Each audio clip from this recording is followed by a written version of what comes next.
మన నగరాలు పట్టణాలు ప్రగతి బాట పట్టాలంటే బీజేపీని గెలిపించండి. కేంద్ర ప్రభుత్వ సహకారంతో మున్సిపాలిటీలు, కార్పొరేషన్ల సమగ్రాభివృద్ధి. ఇది తెలంగాణ ప్రజలకు మోదీ గ్యారంటీ. కమలం గుర్తుకే మన vote. Save Telangana. Vote for BJP. ముందుగా ధన్యవాదాలు. ఎందుకంటే ఇప్పుడే అక్కడ బహిరంగ సభ తర్వాత ఇక్కడ మనం వచ్చినాం. హైదరాబాద్లో ముఖ్యమంత్రి రేవంత్ రెడ్డి గారు కూడా ప్రెస్ కాన్ఫరెన్స్ అక్కడ పెట్టి రాష్ట్ర ప్రజలకు అబద్ధాలు ఆడుతూ ఉన్నారు. ప్రతి ఎన్నికల ముందు, పోలింగ్ డేట్ ముందు అబద్ధాలు ఆడే అలవాటు కాంగ్రెస్కు ఉన్నది, రేవంత్ రెడ్డి గారికి ఇంకెక్కువ ఉన్నది. కేంద్రం మీద విచ్చలవిడిగా ఆరోపణలు చేసి బండి సంజయ్ గారి మీద, కిషన్ రెడ్డి గారి మీద, నా మీద, మా ఎంపీల మీద, అరవింద్ గారి మీద ఈ యొక్క ఆరోపణలు ఏదైతే చేస్తున్నారో ఇవన్నీ కూడా అవాస్తవాలు, రాజకీయాలతో ప్రేరితమైనటువంటి ఒక ఆరోపణలు. కేంద్రం ఏమిచ్చింది అనే మాట పదే పదే అని దక్షిణ రాష్ట్రాలకు వివక్షత చూపెడుతుందని చెప్పేసి వారు చెప్తా ఉన్నారు.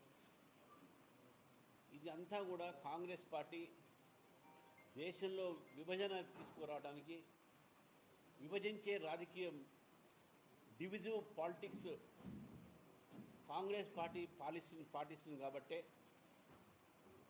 దక్షిణ భారత్, ఉత్తర భారత్ అనేటటువంటి ఒక వివక్షత తీసుకురావడానికి ప్రయత్నం చేస్తుంది కాంగ్రెస్ పార్టీ.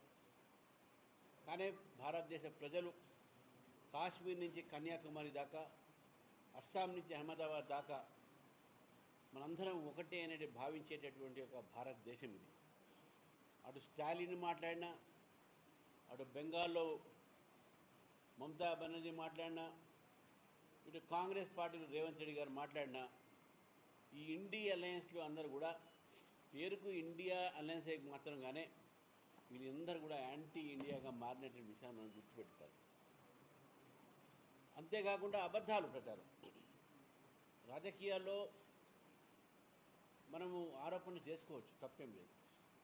కానీ ఆరోపణలో ఏదైనా సత్యం ఉండాలి. అసత్యాలు ఈరోజు ప్రచారం చేస్తూ ఉన్నారు. రేవంత్ రెడ్డి గారు అంటున్నారు ఏమి ఇచ్చారని చెప్పేసి. ట్యాక్స్ డెవల్యూషన్ను పోనీ ట్యాక్స్ డెవల్యూషన్లో 41% మొత్తం రావాల్సినటువంటి ఒక మన రాష్ట్రానికి ఇప్పటి వరకు దాదాపు దానికి 90% పైగా వచ్చేసింది. కావాలంటే లెక్కలు చూసుకోమని చెప్పండి, దానికి ఉన్న సైట్ కూడా చెప్తాను. తర్వాత మన ధనంపూరి అరవింద్ గారు వారు మా ఎంపీ కాబట్టే వారు కూడా మీకు ఇస్తారు. ఇదన్నీ కూడా ఆన్ ది రికార్డ్, ఎక్కడ కూడా హ్యాంకీ ప్యాంకీ ఉండదు. మీకు చెప్తున్నా 12 లక్షల కోట్ల రూపాయలు ఈ 12 సంవత్సరాలు మేము ఇచ్చినాము తెలంగాణకు, అది వాస్తవము.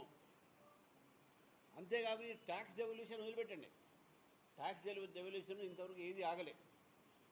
ఇది అదనంగా కూడా హైవేస్ ఉన్నాయి, హైవేస్ ఎక్స్పాన్షన్స్ ఉన్నాయి.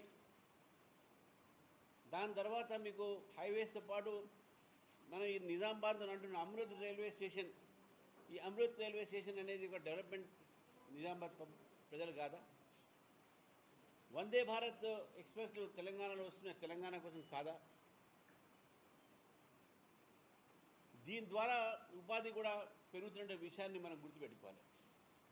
రైల్వే స్టేషన్లో ఆధునీకరణ, కొత్త రైల్వేలు అలాట్మెంట్లు, వీటితో పాటు అమృత్ సిటీ, స్మార్ట్ సిటీ కింద కోట్లాది రూపాయలు ఈరోజు కేంద్రం నుంచి నేరుగా పురపాలక సంఘాలకు వస్తూ ఉన్నాయి. స్వచ్ఛ భారత్ కింద ప్రతి సంవత్సరం కోట్లాది రూపాయలు తెలంగాణకు వస్తున్నాయి. మరి ఆ స్వచ్ఛ భారత్ ఏం చేస్తూ ఉన్నారు? మీరు ఇన్ని అంటున్నారు రేవంత్ రెడ్డి గారు, మోదీని అడిగి తీసుకురాండే అంటే పురపాలక సంఘంలో ఎన్నికల్లో కూడా మీకు మోదీని అడగాల్సిన అవసరం ఉన్నదా?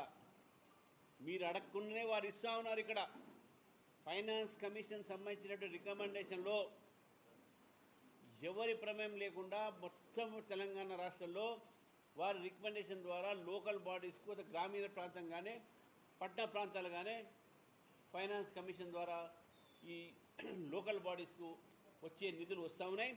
ఈరోజు తెలంగాణ నడుస్తుందంటే ఆ నిధులతోనే నడుస్తూ ఉన్నాయి. మీరేమిచ్చారు నేను అడుగుతా ఉన్నాను. మీరు ఏమిచ్చారు? మీరు నిజామాబాద్కి ఏమిచ్చారు? మీరు బడ్జెట్లో ఏదైనా ఇచ్చారా నిజామాబాద్కు? మీరు మహబూబ్నగర్కి ఏమిచ్చారు? నల్గొండకి ఏమిచ్చారు? ఆదిలాబాద్కి ఏమిచ్చారు? చెప్పండి.